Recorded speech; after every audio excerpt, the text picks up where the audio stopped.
Maging maalam sa mga makabagong teknolohiya sa pagsasaka. Alamin kung ano nga ba ang mga dapat gawin tungo sa masaganang ani at mataas na kita. Mga bayaning magsasaka, linangin ang kaalaman sa Palay Aralan. Hatid sa inyo ng Department of Agriculture at sa pakikipagtulungan ng ATI at PhilRice. Matuto at mag-aral kahit nasa bahay, makinig at manood sa mga radio stations o kaya sa Facebook Live. I-search lang ang Agricultural Training Institute Facebook page para sa schedule at para sa karagdagang impormasyon. O, walang a-absent ha? Para tuloy na tayo sa pag-unlad sa Palay Aralan.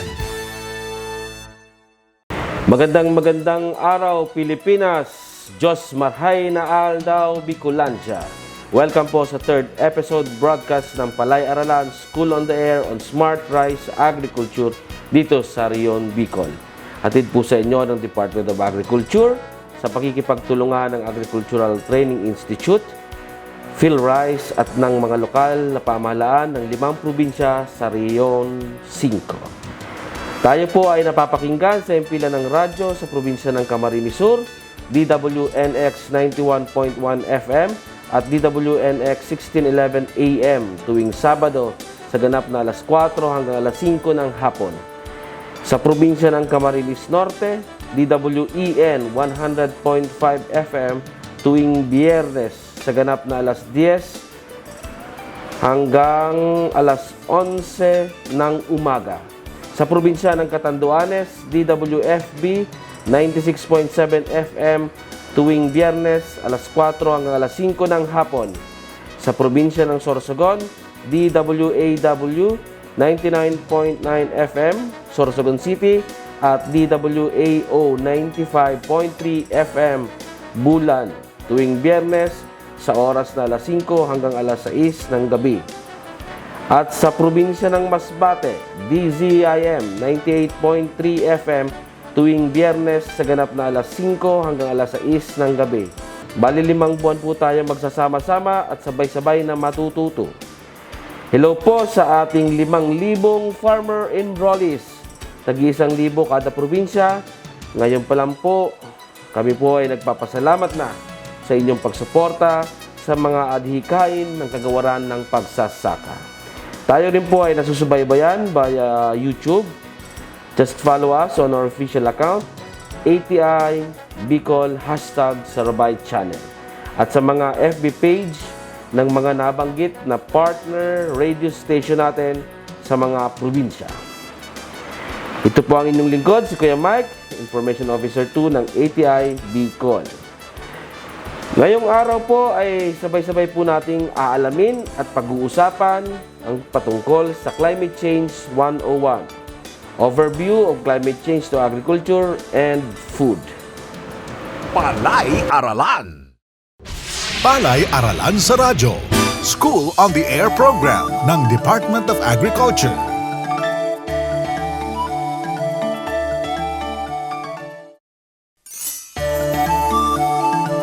Aborido itong si Kaloy. 3 araw na kasing nag-uulan sa kanilang bahaing baryo. Pangamba niya ay baka hindi raw makarecover ang kanyang nalubog na palayan, lalo na at nagsusuwi pa lang ang mga ito. Kung bakit ba naman kasi ang dalas ng pag-ulan dito sa amin? Tapos tuloy-tuloy pa. Buti sana kung mahina lang. Naku, paano na yan? Nagsusuwi pa ang palay ko 3 araw nang hindi humuhupa ang tubig. Ay sus, Ginoo! Anong eksenang drama ba yan, asawa kong Kaloy? Ang aga-aga pa ay panay na ang sentimento mo riyan. Huwag kang mag-alala, Kaloy. Makaka-recover ang palay natin sa paglubog na yan. 3 araw pa lang naman lumalangoy ang palay Nag-aalala ka na agad-agad. Marga, naririnig mo ba yung sarili mo? 3 araw ng lubog ang palayan natin. Nagsusuwi pa lang ang mga yan. Baka masayang lang ang mga pinaghirapan natin sa pagtatanim ng mga yan. Naku naman, kabiyak ng puso ko. Tama ka, 3 araw ng lubog sa tubig ang palay natin. Tama ka ulit na nagsusuwi ang ating palay. Pero maniwala ka, Kaloy, makaka-recover pa yan. NSIC RC194 o yung tinatawag na Submarino 1 ang variety ng ating palay. Iyong palay na marunong sumisid. Anong ibig mo sabihin? Bakit naman makaka-recover sa paglubog ang Bariting Submarino 1? Nakalimutan mo na ba? Iyan ang pabatid ng DA PhilRice. Sabi ng mga eksperto ay magtanim ng mga bariting matibay sa mga lugar na nalulubog.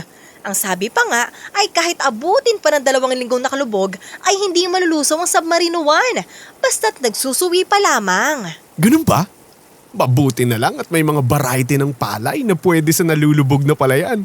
Balik na garod tayo sa kwarto. Hindi na ako mag-aalala. Matulog pa tayo at maaga pa. Total, matibay naman pala sa lubog ang palay natin. Anong matulog ulit? Naku Kaloy, magsaing ka na nga ng agahan natin. At itutuloy ko pa ang panaginip ko. Ang ingay mo kasi. Nagising tuloy ako.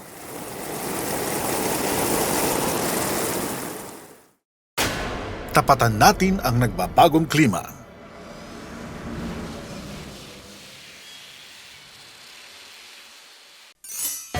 Ang abnormal na pagbabago ng klima o ang tinatawag na climate change ay bunga ng mga pangyayari sa kalikasan at mga gawain ng tao tulad ng pagsusunog, paggamit ng maruming enerhiya at gasolina at sobrang paggamit ng kemikal na pataba at pestisidyo sa agrikultura. Ang pabago-bagong klima ay lubang nakaaapekto sa palay. Nagiging maiksi ang mga uhay at payat ang mga butil kung kapos sa tubig ang palayan. Dagdag pa riyan, madali rin itong atakihin ng sakit na rice blast. Kapag malimit lubog ito sa tubig naman ay kadalasan kakaunti magsuwi, madaling tumumba at gustong-gustong kapitan ng sakit na bacterial leaf blight.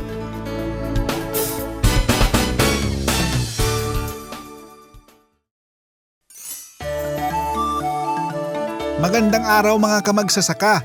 Ako po si Mang Fred at welcome sa ating programang Palay-Aralan sa Radyo, School on the Air program ng Department of Agriculture.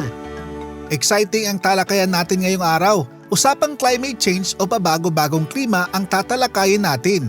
Ayon sa mga eksperto, ang climate change ay ang abnormal na pagbabago ng klima sa iba't ibang parte ng daigdig.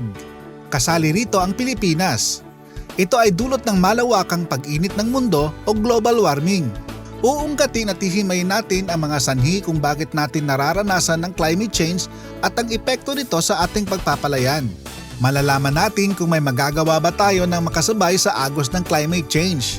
Ano-ano ba ang mga estratehiyang pwedeng gawin ng ating mga magsasaka upang panalo pa rin sila sa kanilang pagsasaka?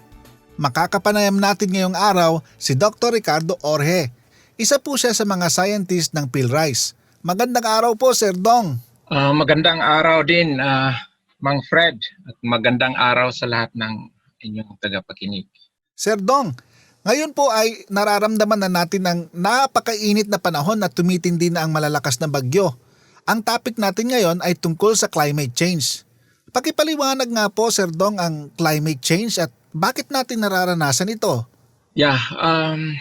Kagaya ng nabanggit nyo, ang climate change ay pangkaraniwang pagbabago ng klima sa iba't ibang parte ng mundo.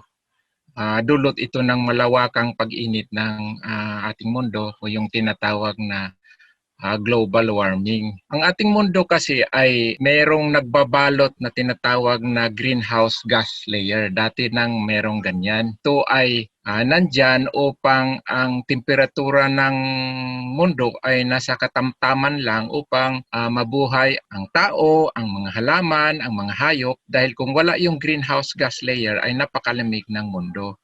Ngunit ang nangyari ngayon ay kumapal itong layer na ito dahil na rin sa mga aktibidades ng tao. At dahil sa pagkapal nito, yung init na galing sa araw ay natatrap at hindi na maraming naiipon. At yun ang dahilan kung bakit merong pag-angat ng init sa ating mundo. At yung pag-angat ng temperatura, ito na yung dahilan kung bakit may abnormal na pagbabago ng klima. So yun po yun. Nabanggit po natin, Sir Dong, yung mga gawain ng tao na nakapagdudulot ng pag-init ng mundo. Ano-ano po bang gawain sa bukid ang nakakapagpapalala sa climate change? So, kung sa bukid, sa agriculture, lalo na ngayon at kailangan na nating mag-mechanize ng ating mga farming operations, gumagamit tayo ng mga makinarya na siyang pinapaandar gamit ang mga tinatawag nating fossil fuels, mga gasolina, crudo, So pag ito ay nasusunog o pinasok sa engine, sa makina, ang lalabas niyan ay carbon dioxide na isang uri ng greenhouse gas. So yan yun, dadagdag na naman yun sa greenhouse gas sa ating kalawakan. Isa pa yung paggamit ng mga karamihan inorganic fertilizers at saka mga pesticides. So sa paggawa ng mga fertilizers na ito, may mga natatawag din nating emissions o greenhouse gas emissions. Pati na rin ang paggamit ng iilang mga fertilizer na pag-apply sa lupa, may mga emissions din in the form of methane or iba pang klaseng greenhouse gas. So sa mga upland areas, sa mga magsasakang kailangan nilang magtanim, pero dating may mga puno ng kahoy, puputulin na itong mga kahoy dahil gusto nilang magkaingin at taniman ng mga mais o iba pang mga halaman. Yung pagputol ng mga kahoy ay nakadagdag din yan dahil ang mga kahoy ay sila sana yung sumisipsip pa ng carbon dioxide na isang uri ng greenhouse gas, ngunit dahil naputol ang mga kahoy, naiibsan yung mas lalong nadagdagan yung pag-increase ng ang greenhouse gas sa kalawakan. Sa rice farming, mga rice farming practices, itong continuous flooding base sa pag-aaral ay may methane emissions din, na ang methane kasi ay isang uri din ng greenhouse gas, kaya nakapagdagdag din yan ng greenhouse gas sa ating kalawakan na siyang nagpalala ng climate change. Ganun po pala yun, Sir Dong. Pati pala yung pagtatanim natin isa pa rin pala yung pagsasaka sa pagdudulot din ng pag-init ng mundo, ano po? Ang tanong po natin, Sir Dong, may mga pamamaraan ba upang maibsan ang pahirap ng climate change? Yes, merong magagawa ang bawat isa.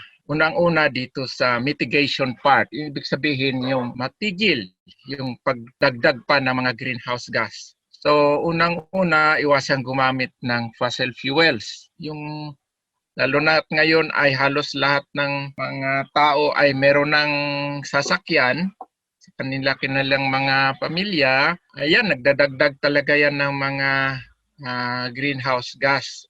So kung maipromote natin yung paggamit ng mga bisikleta o mga sasakyan na gumagamit ng renewable o biofuels, yon, isa yon sa mga pamamaraan. Yung magtanim ng maraming puno ng kahoy, kasi ang kahoy ay nagsisipsip ng carbon dioxide, yan, nakakatulong din yon. Yan yun sa part ng mitigation. Dito naman sa kung paano natin malabanan itong mga epekto na nandyan na, halimbawa tagtuyo, tag-ulan, lalakas na bagyo, ay kailangan talaga nating mag-adapt, kailangan nating mag-adjust. So may mga teknolohiya ngayon makakatulong upang maibsan ang mga pagpahirap ng climate change. Ang isa pa, gawing mas productive ang mga practices natin sa bukid. Halimbawa, kung kinakailangang i-maximize pa ang gamit ng lupa at kung ano pang mga ibang mga income generating activities na magagawa upang magkaroon ng mga sapat na income na makapag-response pa. Marami tayong options to respond dito sa climate change. Mayroon po palang tinatawag na mitigation sa adaptation, ano po? Sir Dong, ano-ano po yung maaaring gawin para mapagaan ang hindi po kanais-nais na epekto ng climate change? Dito para sa ating mga magsasaka, ang number one talaga naming na-advocate yung mag-diversify ng mga farming activities. Huwag lang magpalay, kundi gamitin yung mga ibang space sa kanilang bukid para taniman ng ibang crops o anumang mga activities na para magkaroon sila ng iba pang sources ng income. Kaya pinopromote namin itong palayamanan na kung saan magtanim ng palay, tapos yung ibang mga space, taniman ng ibang crops, ng mga short duration crops, high value crops, yung ibang mga pwede pang maggamit na space, pwede mag-raise ng manok, pwedeng mag-raise ng tilapia. Yung mga byproducts ay magagamit natin upang mabawasan yung mga gastusin sa bukid. Halimbawa, yung rice straw natin, after maani ang palay ay magagamit natin sa mushroom production na siyang dagdag kakitaan din. At pati na rin doon sa vermicomposting. So, number 1 ay yung mag-diversify ng sources ng income. Pangalawa, i-maximize yung income na ma-generate per unit space sa area. Halimbawa, kung pwede tayo mag-process, kung pwede sa halip na raw product ang ibenta natin, baka pwede pa siyang i-process para mas mataas ang kanyang value o yung tinatawag na value adding technologies pwede natin ma-apply sa ating mga operations sa bukid. Ang iba pa ay gumamit tayo ng mga tinatawag nating climate smart technologies or technologies for climate change adaptation. Isa na dito, halimbawa yung alternate wetting and drying. Ang palay ay mahilig sa tubig. Gusto niya palaging maraming tubig. Pero base sa pag-aaral, hindi kailangang palaging babad ng tubig ang bukid. So pwedeng may alternate wetting and drying na tinatawag at ito ay nakakabawas ng pangangailangan ng tubig lalo na sa panahon ng tagtuyo na kung saan ay limitado ang supply ng tubig. Ang isa pa, gumamit ng mga teknolohiya na nag-address ng mga specific na concern sa climate change, mga hazards. Halimbawa, panahon ng matinding tagtuyot, maaring hindi na pwedeng magtanim ng palay dahil magastos sa tubig, kundi magtanim na lang ng ibang crops, high-value crops or short-duration crops, mga vegetables. Dito, maraming mga teknolohiya gaya ng mga efficient irrigation system, drip irrigation system na magamit natin upang ma-maximize yung gamit ng tubig na napakalimitado ang supply sa mga ganong sitwasyon. So may mga teknolohiya po tayong magagamit upang mapagaan ang mga di ka nais na epekto ng climate change. Ayun, napakarami po pala ng pwedeng gawin. Doon pa lang po tayo sa pagpapalay, Sir Dong. Iyon pong nabanggit natin kanina, syempre sa pagpapalay usapan natin. May mga variety po ba ng palay na pwede nating sabihin na matatag sa climate change, Sir Dong? Ay, opo, Mang Fred. May mga varieties tayo na matatawag nating matatag. Malawak lang itong climate change. Saklaw natin yung tagtuyo, matinding tag-ulan. So sa mga panahon na limitado ang supply ng tubig o yung tagtuyo o matinding tagtuyo, meron tayong mga tinatawag na drought resistant na rice varieties. Sa mga panahon naman na tuloy-tuloy ang tag-ulan na hahantong doon sa pagbaha ng mga palayan, meron na rin tayong mga varieties na na-develop na water submergent tolerant varieties. Ibig sabihin, kung nasa vegetative stage pa sila, kahit sila malubog ng tubig ng ilang araw, at pagbalik noon, makapag-recover pa sila na walang decrease ng ani nila. Meron ding saline-tolerant rice varieties. Yung pagpasok ng tubig alat sa mga rice fields kasi karamihan ng ating mga rice fields ay nasa coastal areas. So, isa sa mga epekto ng climate change ay yung rise in pag-angat ng water level, seawater level na siyang may effect doon sa mga rice fields na nasa malapit sa coastal areas. So meron tayong mga rice varieties din na kung sakaling medyo may alat na yung lupa sa kanilang bukirin, ay nakapag-tolerate din ito ng certain level ng salinity. Isa pa sa mga na-develop ng ating mga plant breeders ay yung heat-tolerant rice varieties kasi ngayon nga, yung global warming na nga, may pag-angat ng temperatura. So may mga varieties na rin na mas nakapag-tolerate sila ng mas matataas na temperatura kumpara sa iba. At isa pa dito, mahalaga na rin na gumamit ng mga early maturing rice varieties kasi ang hinahabol ngayon yung mapadali yung time na nandoon ang palay sa bukid, baka maabutan pa ng bagyo.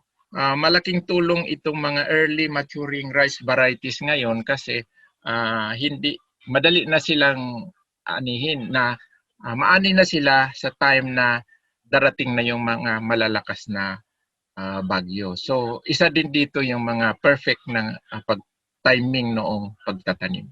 Yun po siguro. Yan, napakarami po pala na pwedeng itanim para sa iba't ibang sitwasyon. Ano po, Sir Dong? Pero narinig na po namin yan eh. Yung parang pong nalulubog na area, yung sinasabi nila na submarino na variety. Pero yun pong mga yan, Sir Dong, ay para pong di karaniwang tinatanim ng mga magsasaka. Sakali po kayang magtanim ang ating mga kababayan, saan po kaya kami pwedeng bumili ng mga ganyang variety? Ang field rice naman ay patuloy na nag-produce ng mga varieties, iba-ibang varieties ng palay, lalo na sa mga ganitong sitwasyon. So meron tayong mga available variety niyan. Ang ano lang, kailangan lang natin ng tulong ng mga seed growers na siyang magpaparami nito. So kung source din lang ng mga rice varieties na ito, meron po ang field rice. Ito po yung mga foundation seeds. Pero yung sa pagparami nito, kailangan natin yung mga partner na mga seed growers na siyang magko-commercialize o sila na yung magbebenta ng mga certified seeds ng galing sa mga varieties na ito. At siguro, maaring banggitin nyo na rin yung malaki kasi ang tulong ng tech center natin dito sa mga information related sa availability ng mga rice varieties natin. Tama po, Sir Dong. Kasi pag gusto namin bumili ng binhi ay magte-text lang po muna kami sa text center ng PhilRice. Kabisado po namin yung number na yan. Ang numero po ay 0917-111-7423. Sa pag-text o pagtawag sa PhilRice Text Center ay malalaman mo ang mga katangian ng isang variety at kung available pa ito. Sir Dong, baka may karagdagang mensahe pa po sila sa ating mga tagapakinig. Sige po. Sa ating mga tagapakinig, ang climate change ay ito yung matatawag din nating new normal. Actually, wala pa itong COVID-19 pandemic na siyang tinatawag nating new normal. Ang original na new normal ay ang climate change. Kasi nandyan na yan, hindi na nating pwede baliwalain. So, kailangan nating mag-adjust ang ating mga pamamaraan sa bukid. Kailangan nating i-adjust para malabanan, maibsan yung hirap dulot ng climate change na ito kasi magtatagal ito at hindi ganun kadali na maibalik yung dati kasi ang pagkapal ng greenhouse gas kung paano solusyonan yan ay isang global effort. Hindi natin masolusyonan na tayong mga Pilipino lang, kundi lahat ng mga tao sa mundo. So, kung nakaranas tayo ng malalakas na bagyo, ibig sabihin yan, hindi lang yung nakalipas, kundi posible pang mararanasan yan in the future na kailangan din nating paghandaan. Yung mga matinding tagtuyot na yan, El Nino, La Nina, ay babalik at babalik yan. Kaya kailangan din nating paghandaan gamit ang mga makabagong teknolohiya sa bukid. Magandang araw po. Ayan, napaka-informative po ng ating talakayan. Maraming salamat po, Sir Dong, sa pagpapaunlak po ninyo para i-discuss po yung climate change sa atin pong mga kababayan. Magandang araw po sa inyo at mabuhay po kayo, Sir Dong. Mainam nang maging handa ang ating mga magsasaka sa banta ng climate change o pabago-bagong klima nang masigurong maging tuloy-tuloy pa rin ang matagumpay na pagsasaka. Kailangan nating makiangkop o makibagay sa ekolohikal, sosyal at pang-ekonomiyang sistema sa pagtugon sa climate change. Ito yung tinatawag na paraang adaptation. Isang halimbawa nito ang pagtatanim ng mga variety ng palay na matibay sa tuyot o baha. Maaari rin naman ang paraang mitigation kung saan tayong mga tao ay kumikilos upang maiwasan o mabawasan ang pangmatagalang panganib ng climate change. Isang magandang halimbawa ng mitigation ay ang epesyenteng paglalagay ng pataba sa lupa.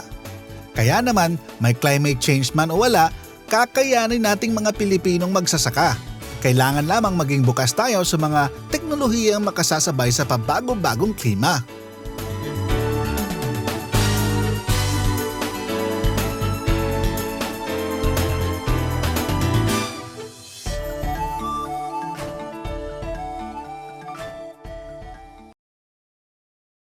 Palay Tanong. Tama o mali? Ang pagsusunog, paggamit ng maruming enerhiya at gasolina at sobrang paggamit ng kemikal na pataba at pestisidyo ay ilan sa mga dahilan kung bakit nararanasan ang climate change.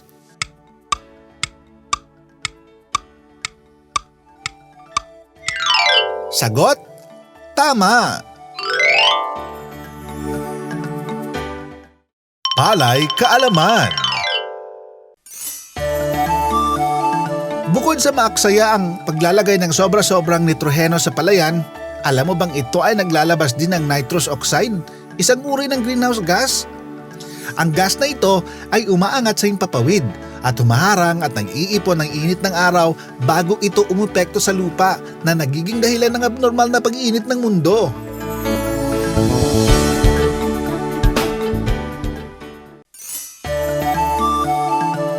Nagkakatampuhan na naman ang magkasintahang sina Badong at Basya.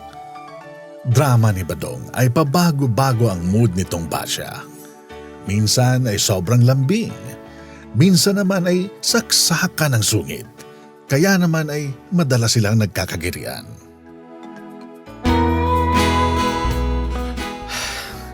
May topak na naman tong si Basya. Ubod ng sungit. Tinanong ko lang kung kumain na. Ang sagot ba naman sa akin malamang at alauna na.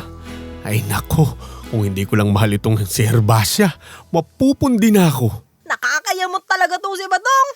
Alam naman niyang halos mamutla na ako sa gutom, tatanong-tanong pa. Di na lang ako pinakain agad. Nasira tuloy ang araw ko. Samantalang kaninang umaga, ang saya-saya niya, sweet na sweet at ang lambing-lambing pa. Paring Badong naman, yan ang new normal ngayon. Kumbaga sa panahon, may climate change, nagbabago-bago ang klima. Kailangan ay gawa ng paraan ng makasakay, makaangkop o kaya naman ay maiwasan ang paglala ng problema. Para sa pagsasaka lang yan ang nakararanas ng climate change. Ang dami mong alam at nai-relate mo pa sa climate change si Basya ako. Oo naman Badong, kagaya ng problema mo kay Basya na nagbabago ang klima. Mood pala. Ay ganyan din ang kinakaharap ng magsasaka. Sa minsan, matinding tuyot o El Nino o kaya naman mahabang pag-uulan na La Nina ay kailangan maging handa na gumamit ng mga teknolohiyang akma para sa mga kondisyong yan. Sumali ka na nga rin sa School on the Air ng Department of Agriculture nang marami kang matutunan. Nakahandang teknolohiya laban sa La Nina at El Nino. Alamin! Climate change nga ang tawag sa abnormal na pagbabago ng klima. Minsan ay sobrang tagtuyot at minsan naman ay madalas at tuloy-tuloy ang pagulan, kahit wala sa panahon. Minsan ay binabansagan itong siyam-siyam na ulan. Ang abnormal na pag-init ng panahon ay nagdudulot ng kakaunting ulan o matinding tagtuyot na tinatawag na El Nino. Kabilang sa masamang epekto ng El Nino sa palayan ay ang kakaunting mga suwi, bansot na palay, kakaunti at disiksik na mga butil na siyang humahantong sa kakarampot na ani at di maaasang kita ng mga magsasaka. Dadami at obligado ang importadong bigas.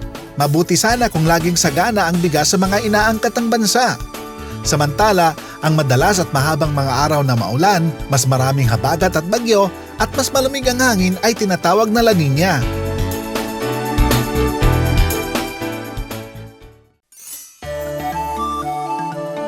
Magandang araw mga kamagsasaka. Ako po si Mang Fred at welcome sa ating programang Palay-Aralan sa Radyo, School on the Air program ng Department of Agriculture. Usapang El Nino at La Nina naman po tayo ngayong araw. Usapang matinding tagtuyot na tinatawag na El Nino at matinding tagulan o tinatawag na La Nina ang tatalakayin natin. Exciting ang balitaktakan dahil kikilatisin at hihimayin natin ang mga teknolohiya sa pagpapalayan na angkop sa El Nino at La Nina. Kaya naman, tutok lang at sabay-sabay tayong matuto. Makakapanayam natin si Dr. Ricardo Orhe, isa po siya sa mga scientists ng PhilRise. Magandang araw po, Sir Dong. Magandang araw din, Mang Fred, at sa lahat ng ating mga tagapakinig. Ayan, usapang tag-ulan at tag-init po ang pag-uusapan natin. Pero ito ay kakaibang ulan at kakaibang tag-init o tagtuyot. Pakipaliwanag nga po, Sir Dong, yung ano po ba ang pagkakaiba ng El Nino at La Nina? Unang-una, ang El Nino at La Nina, ang pinakaugat talaga nito ay yung fluctuating na o pabago-bagong temperatura sa karagatang Pasipiko, yung tinatawag na Equatorial Pacific Ocean. So habang umiinit kasi ito, tuloy-tuloy na pag-init o di kaya tuloy-tuloy na paglamig, ang katapat niya atmosphere ay ganon din, naapektuhan din. Mayroon ding tuloy-tuloy na pag-init o di kaya tuloy-tuloy na paglamig na siya namang nakaka-epekto ng klima sa iba-ibang bahagi ng mundo. So pag sinasabing El Nino, may tuloy-tuloy na pag-angat ng temperatura yan. Pag sinasabi namang La Nina, may tuloy-tuloy na pagbaba ng temperatura.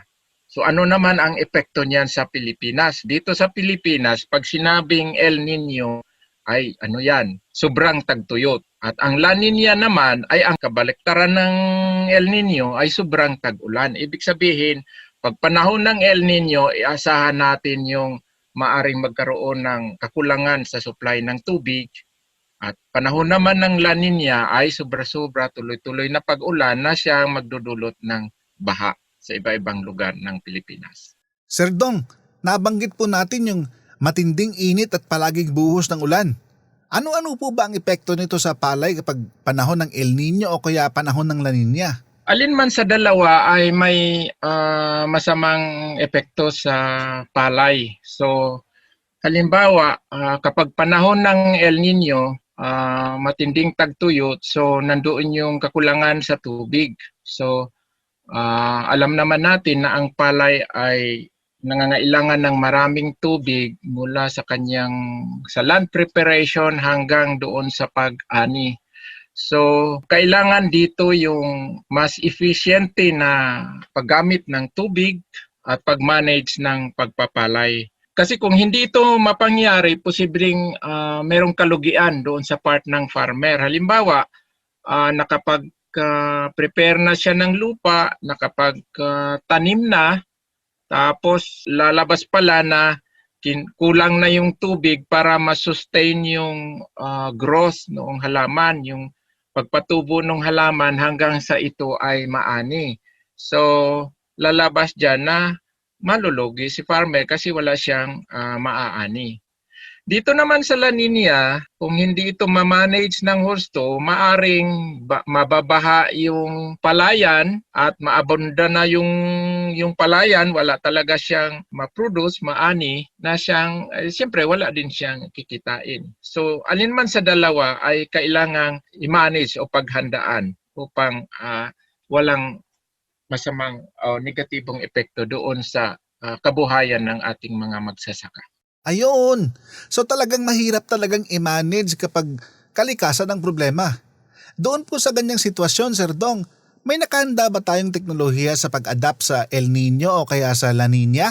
Opo, Mang Fred. Kasama po ito sa mga teknolohiya, mga dinidevelop naming teknolohiya upang malabanan itong epekto ng El Nino at La Nina.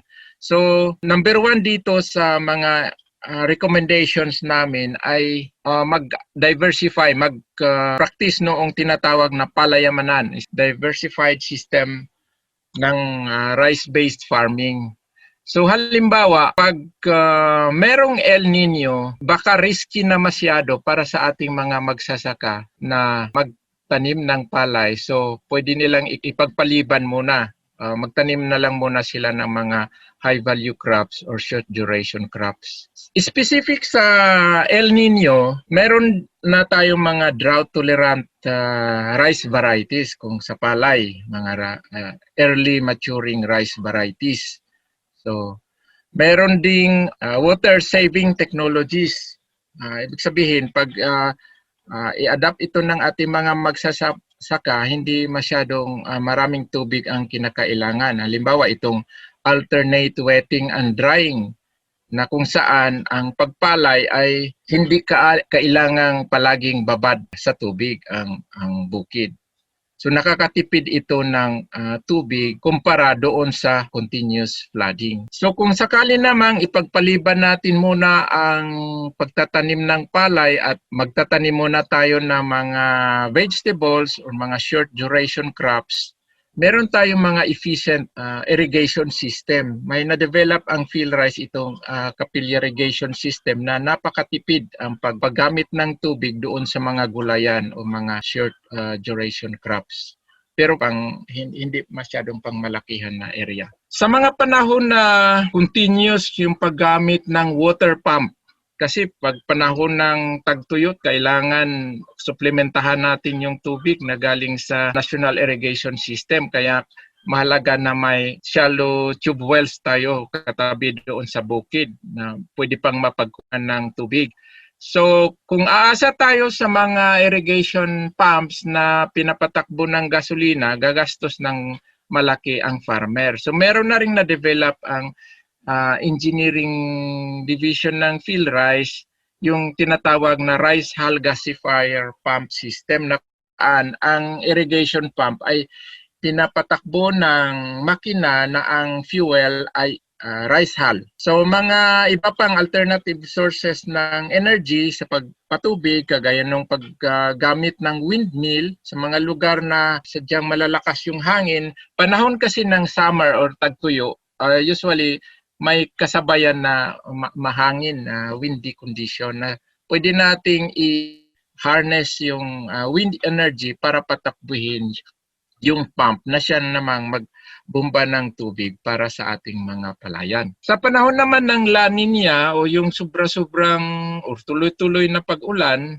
merong mga water submergence tolerant rice varieties na kahit sila ay mababad ng tubig ng mga isang linggo, basta nasa vegetative stage, ay pwede pa ito makarecover at wala pong decline doon sa expected na ani. Consider ng ating magsasaka yung pag-ipon ng tubig sa panahon ng tuloy-tuloy na pag-ulan o yung paggamit ng mga water harvesting ponds. Kasi magagamit din nila ito paglipas ng La Nina, panahon na may pangangailangan ng tubig, magagamit nila ang naiipon na tubig. Dito naman sa naiipong tubig, marami nang pwedeng gagawin para magkaroon ng karagdagang income. Pwede silang maglagay ng tilapia o anumang mga freshwater fish. Sa pagpapalay naman, panahon ng La Nina, siguraduhin lang na maayos yung mga daluyan ng tubig para ma-manage ng gusto yung tubig ulan. Pwede na rin mag-rice duct. Ibig sabihin, doon sa rice fields, pwede tayong mag-integrate ng itik. So walang additional area, kundi yun lang area ng field, rice field. Doon natin i-introduce yung itik. So may mga teknolohiya pong dito, mga guides kung paano gagawin ito, maging ang mga floating gardens, ito ay sa mga lugar na kung naging hindi productive dahil palaging may naipon ng tubig. Ngunit dito sa floating gardens, pwede tayong magtanim ng mga gulay habang nag-raise tayo ng tilapia na siya na rin pwedeng source ng pagkain ng households or karagdagang income ng household. Ayun, napakarami po pala, Sir Dong, ang pwedeng gawin ng ating mga kababayan. Sir Dong, nagka-interest lang po ako doon sa sinabi nyo na rice hull gasifier system. Saan kaya makakabili yung katulad namin na magsasaka? Unang-una, Mang Fred, makipag-ugnayan sa engineering division ng PhilRice. So, maaring wala pa masyado itong cooperating manufacturers. Pero sa mga magsasaka na interested, pwedeng makipag-ugnayan doon sa PhilRice Tech Center kasi pwede naming i-cater yung ganon, pwedeng i-fabricate mo na dito sa shop namin kung may gustong bibili ng teknolohiya na ito, ang Rice Hull Gasifier Pump System. Ayun, pwede palang magtanong tungkol sa Rice Hull Gasifier Pump System sa text center ng PhilRice. Palagi nga po kaming nagte-text dyan Para sa mga kababayan na gustong bumili ng makinarya, pwede po pala silang magtanong sa number ng PhilRice, yung 0917-111-7423. Sir Dong, pahabol na tanong, kasi nung nakaraang taniman ay tag-ulan. Marami yung mga magsasaka na katulad namin na hindi makapagpapatuyo ng palay at sobrang baba ng presyo ng palay. Meron po ba tayong teknolohiya sa ganong sitwasyon po na mag-aani at malakas ang ulan? May makinarya po ba na pinopromote ang PhilRice para sa pagpapatuyo naman ng ani? Yeah, maganda na tanong mo yan, Mang Fred. Talagang pinopromote natin ngayon yung mechanical drying. Mahirap nang umasa ngayon sa sun drying o yung pagpapatuyo ng palay gamit ang init ng araw. Kasi maaring mainit ngayong oras na ito, pero maya-maya biglang bubuhos ang malakas na ulan. So sayang yung palay na pinaghirapan natin ng ilang buwan, sinisira lang ng isang buhos ng ulan. So, meron tayong mga tinatawag na mechanical dryers. Actually, hindi lang PhilRice, kundi may pati mga ibang ahensya ng gobyerno ay may mga na-develop ng mechanical dryers. Pero dito sa PhilRice, meron tayong flatbed dryer na ang kapasidad ay 6 tons sa isang subuan na pwedeng matuyo yung palay sa loob ng 6 hanggang 8 oras. So meron din yung reversible dryer, ganun din ang kapasidad. Itong mga ito ay pwedeng i-recommend namin sa mga kooperatiba. Pwedeng bumili ang kooperatiba nito para mapakinangan din ng mga miyembro. Pero sa mga individual farmer na interested, ganun din uli, makipag-ugnayan din lang kasi sa ngayon hindi ko memorize yung mga kung saan itong mga cooperating manufacturers natin sa teknolohiyang ito, kundi makipag-ugnayan din uli gamit ang PhilRice Tech Center. Ayun, napakaganda po ng usapan natin kasama si Sir Dong. Baka may mga dagdag pa po kayong mensahe para sa ating mga kababayan tungkol po sa ating napag-usapan. Ngayong may climate change, siguro advice ko sa ating mga magsasaka, Mang Fred, ay alamin nila yung kondisyon ng panahon sa mga susunod na araw o buwan. So, nandyan ang ating pag-asa sa mga may access ng internet, may mga advisories usually doon at nakikita nila kung may parating na El Nino o may parating na La Nina. Usually El Nino ang tinitingnan dito at ine-expect na after daw ng El Nino ay may kasunod na La Nina. So mahalaga yung impormasyon na makuha doon. Minomonitor bago ma-declare na may El Nino sa Pilipinas ay matagal nang pinagmanmanan yan ng ating pag-asa. Dito, nakakatulong ito upang mapaghandaan ang mga phenomenon na ito. Napakagandang advice po, mag-monitor muna ng panahon. Sabi pa nga po ni Sir Dong kailangang mapaghandaan. Kaya gamitin po natin mga teknolohiya natin ngayon para ma-forecast natin kung ano po yung mangyayari sa susunod na buwan sa ating panahon. Maraming salamat po sa inyo, Sir Dong. At nawa po ay patuloy namin kayong makasama sa pagbibigay impormasyon sa ating mga kababayan, lalo na sa ating mga magsasaka. Maraming salamat po. Walang anuman, Mang Fred, at maraming salamat din po. Isa pong honor sa akin makapag-share ng mga kaalaman.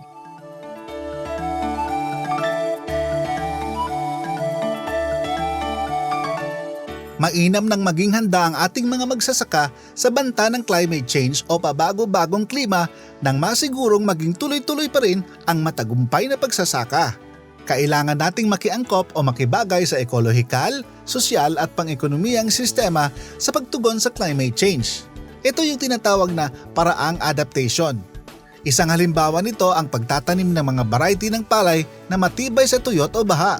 Maaari rin naman ang paraang mitigation kung saan tayong mga tao ay kumikilos upang maiwasan o mabawasan ang pangmatagalang panganib ng climate change.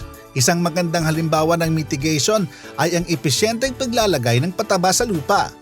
Kaya naman, may climate change man o wala, kakayanin nating mga Pilipinong magsasaka. Kailangan lamang maging bukas tayo sa mga teknolohiyang makasasabay sa babago-bagong klima.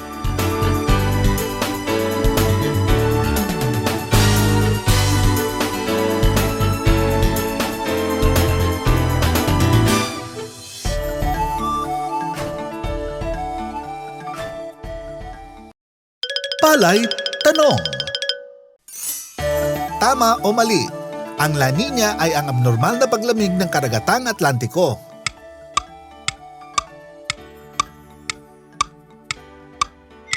Sagot: mali.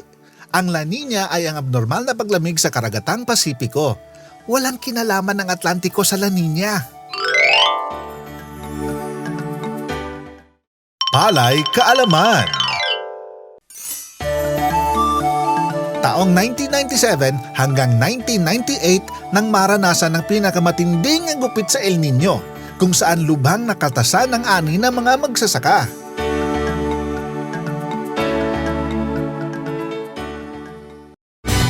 Para sa karagdagang impormasyon sa pagpapalayan, mag-text o tumawag sa DA PhilRice Text Center bilang 0917-111-7423. I-like din ang DA PhilRice at Department of Agriculture Facebook pages nang updated ka sa usaping pagpapalayan.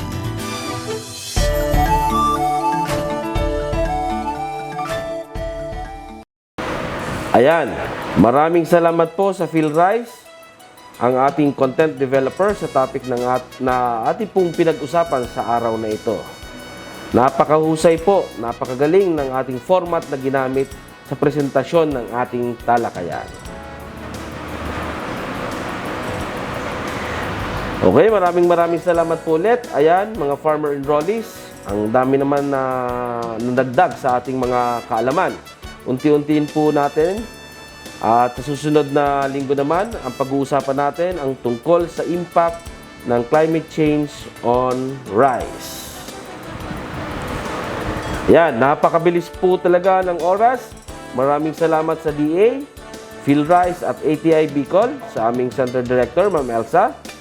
Maraming salamat po mga ating kaugnay sa pagsubaybay, pakikinig at panonood.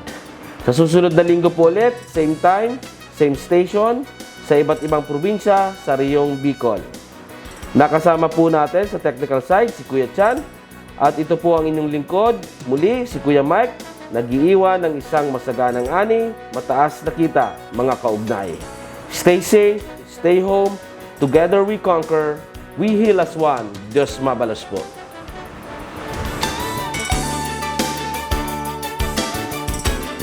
Ayan, may bago ka ng alam. Lahat yan natutunan sa Palay Aralan. Maging handa sa anumang hamon ng panahon, kaya't ibahagi na ang mga natutunan. Pero mas maganda, imbitahan mo na sila sa susunod na enrollment para magkasama na kayo. Hatid sa inyo ng DA at sa pakikipagtulungan ng ATI at PhilRice. Tandaan, maging matalinong magsasaka sa Palay Aralan.